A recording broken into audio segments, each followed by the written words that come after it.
A crown will the myth fall? The forbidden truth about the Chiefs' decline and why Mahomes could be the weak point himself. If you are hearing this now, it is no coincidence. Something that has been hidden for years has just emerged, and few are prepared for the truth that is coming. What the traditional media dares not say is that the talk about the Kansas City Chiefs' decline is not a rumor, but the result of a silent game of manipulation and control. While everyone looks at the scoreboard, no one sees the real game, the psychological war fought off camera, where the reputation of the Chiefs' empire is being slowly corroded. The question is not if they will fall, but when, and the Chiefs themselves are inadvertently writing the script for their own end. Mahomes is the visible king, the messiah who leads the cult. But the power structure is not monolithic. The strategist Andy Reid and the general manager Brett Veach are the true masters. The cult around the quarterback is so great that he has become a strategic blind spot for the franchise. The other players are pawns living in the shadows, and the lack of elite playmakers proves that the system relies solely on the isolated power of the king. What I am about to reveal was hidden, but the numbers don't lie. And while the fans were shouting "one more ring," no one saw the subtle sign of exhaustion on Reid's face after the last victory. The revelation, the percentage of Mahomes' desperation plays, throws not in the playbook, has increased by 40% this season. What looks like genius is, in fact, the confession of play-calling failure and the absence of reliable targets.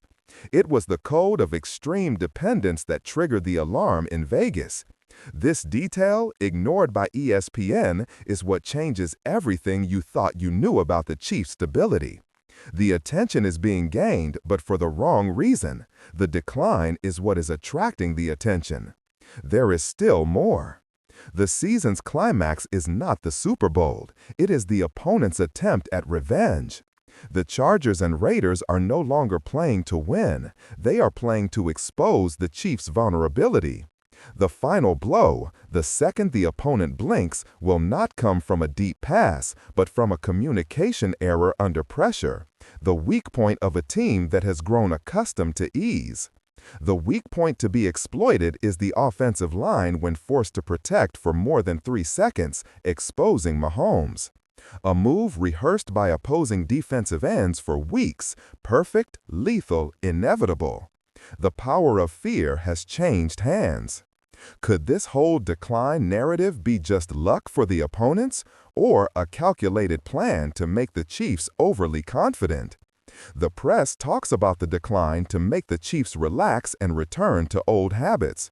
The truth, the decline is the smokescreen. A sage behind the throne, an influential locker room veteran whom I cannot name, is manipulating interviews to make the team concentrate its forces on defense and stop exposing itself with risky deep balls. There is something bigger pulling the strings in the dark, making the team appear harmless. The game is over, but the war for the narrative is not. Power is fluid and eternal. The Chiefs will fall and rise again, but the cost will be high. And tomorrow I will show you what was hidden all along, the leaked conversation between Mahomes and Kelsey that proves the friction and distrust, the true secret of the power that governs the future of the franchise.